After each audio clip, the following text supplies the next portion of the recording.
Listener discretion is advised. This production contains strong language, adult themes, and content that may not be suitable for all audiences. The Bible rated R by Ron Hicks. When God chose to reveal the story of humanity, He did not hold back. He didn't sugarcoat the truth or hide behind a veil of gentleness. Instead, He laid bare the raw, unfiltered reality of life, its beauty, its darkness, its triumphs, and its failures. In these ancient stories, we see humanity in its truest form: flawed, passionate, sinful, and sometimes redemptive. This is not the sanitized version you've heard in Sunday school. The Bible rated R.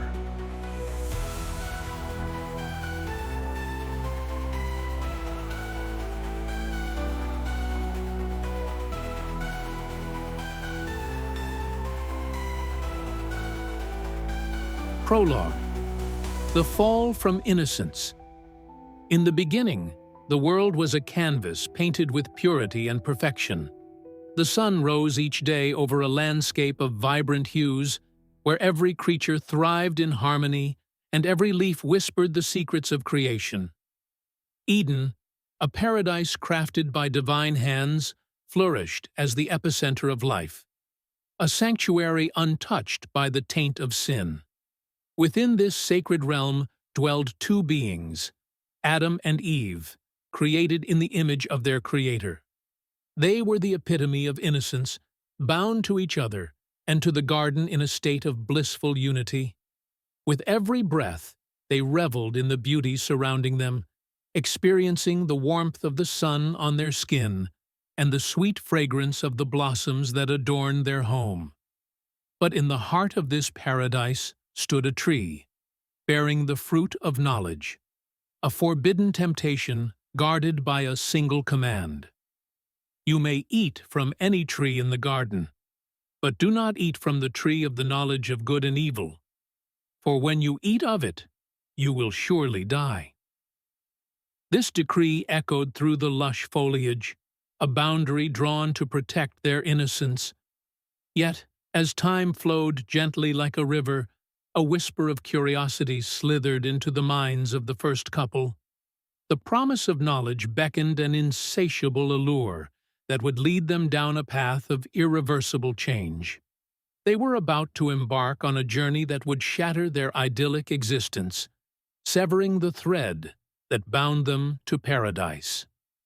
In this pivotal moment, the stage was set for humanity's descent from grace, a tragic unraveling that would redefine the very essence of their being.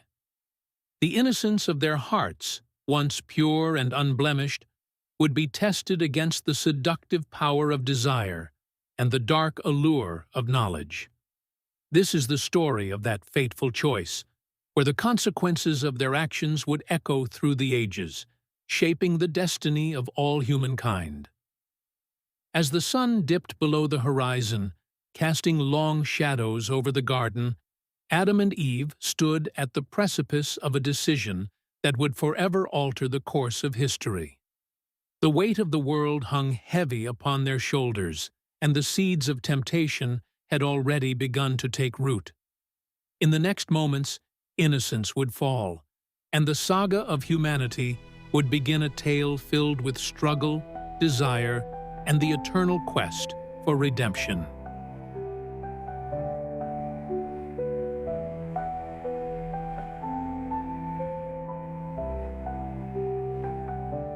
Chapter 1.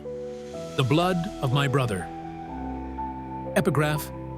Am I my brother's keeper? Genesis 4:9. Part 1. The Rise of Jealousy. The sweat dripped from Cain's brow, tracing down his face like the bitter, salty tears of the earth.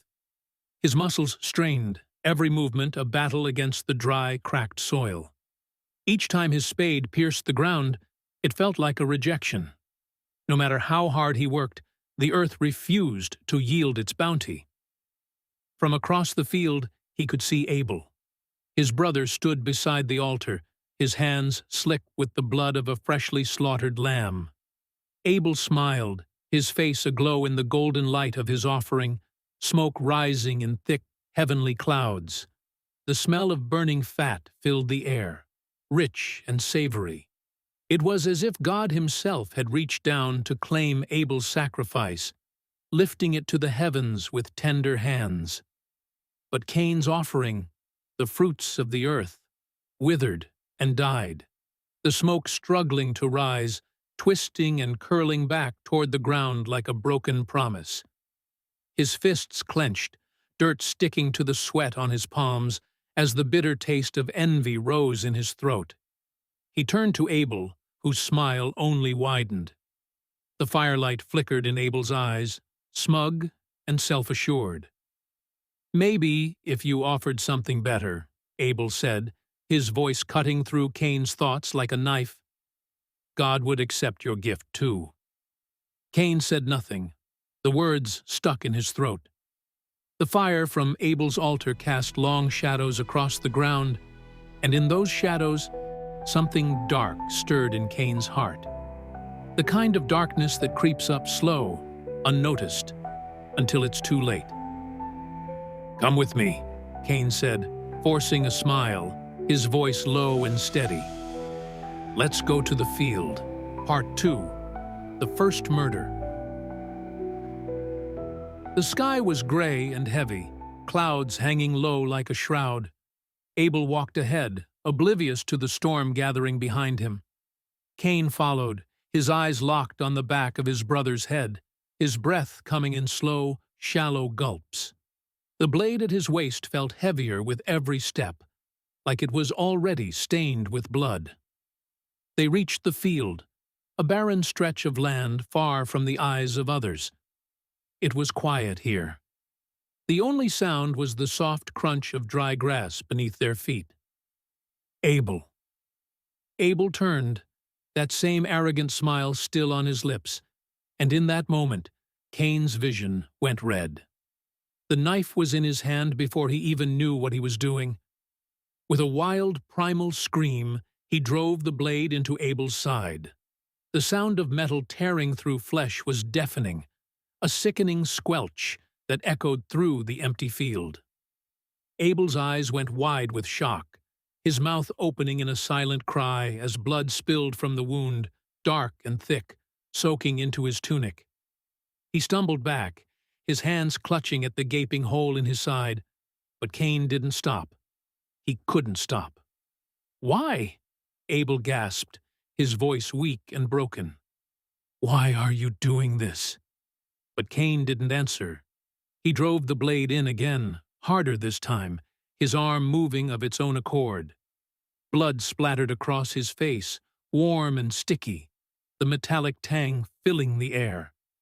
Abel fell to his knees, his strength fading, but Cain kept going, the rage inside him burning hotter with every strike. Finally, Abel collapsed, his body limp and lifeless. The blood pooled around him, seeping into the dry earth, a dark stain that would never wash away. Cain stood over him, his chest heaving, the knife still gripped tight in his hand.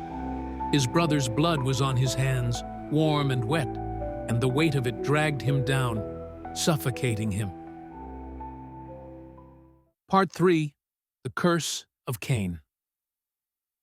The sun began to set, casting the sky in hues of red and orange, the color of blood. Cain knelt beside his brother's body, his hands trembling as he wiped the blood from his face. But no matter how hard he scrubbed, the stain wouldn't come off. It was as if the earth itself had soaked up the sin, trapping him in his guilt. He heard the voice then, cold and distant, yet deafening in its accusation. "Where is your brother, Abel?" Cain's throat tightened. The question echoed in his skull, each word ringing like a hammer against his mind. He couldn't run. He couldn't hide. I don't know," Cain stammered, his voice barely more than a whisper. "Am I my brother's keeper?" But the answer came, sharp and undeniable, like a dagger through his soul. "Your brother's blood cries out to me from the ground." The ground beneath him groaned, trembling with the weight of his sin. The blood, Abel's blood, had soaked deep into the earth, staining it forever. It would never wash away. Cain looked down at the dark crimson pool, his hands still trembling, the knife still warm in his grip. "You are cursed." The words crashed over him like a wave, pulling him down into a sea of darkness. The ground seemed to close in around him, suffocating him, dragging him into the abyss. You will be a restless wanderer on the earth. Epilogue. Cain's steps were heavy as he stumbled away from the field, his brother's blood still staining his hands, his heart, his soul. The sun dipped below the horizon, leaving the world in darkness. And in that darkness, Cain walked alone, forever haunted by the blood of his brother. He would never find peace, not in this life, not in the next. Commentary on Adam and Eve. The fall from innocence. The story of Adam and Eve isn't just the origin of humanity, it's the origin of choice and consequence. In Eden, Adam and Eve lived in a state of innocence, but with one act, the bite of the forbidden fruit, everything changed. The serpent's deception plays a key role, but it's human curiosity and the desire for knowledge that ultimately trigger the fall. This tale could be seen as a symbol of humanity's constant struggle between obedience and the pursuit of freedom, between innocence and the inevitability of sin. It raises the question, is knowledge always worth the cost? Once they eat the fruit, Adam and Eve gain awareness, but they also gain shame, pain, and mortality. It's a reminder that some actions, even those motivated by a desire for growth, can come with irreversible consequences. And yet, despite this transgression, God's punishment is not total abandonment. Humanity is cast out of paradise, but not without hope. This paradox of justice and mercy is a theme that echoes throughout the Bible. God punishes, but God also forgives. Commentary on Cain and Abel, jealousy and fratricide. The story of Cain and Abel is the first recorded murder in human history, and it's rooted in one of the most primal emotions, jealousy. Cain, the firstborn, is enraged when his offering is rejected by God while Abel's is accepted. But what's striking here is that God gives Cain a choice. He warns Cain to control his anger, but Cain ignores this and gives in to his darkest impulses. This story is a tragic portrayal of how unchecked jealousy can lead to catastrophic consequences. It also reflects how familial bonds, which should represent unity and love, can sometimes be twisted into rivalry and violence. Cain's famous question, "Am I my brother's keeper?" continues to resonate today. The answer, though unspoken, is clear. Yes, we are responsible for one another. But in a world where personal ambition often trumps compassion, the story of Cain and Abel serves as a sobering reminder of the destructive power of envy and how easily relationships can be destroyed by it. God's punishment for Cain is severe, but not without mercy.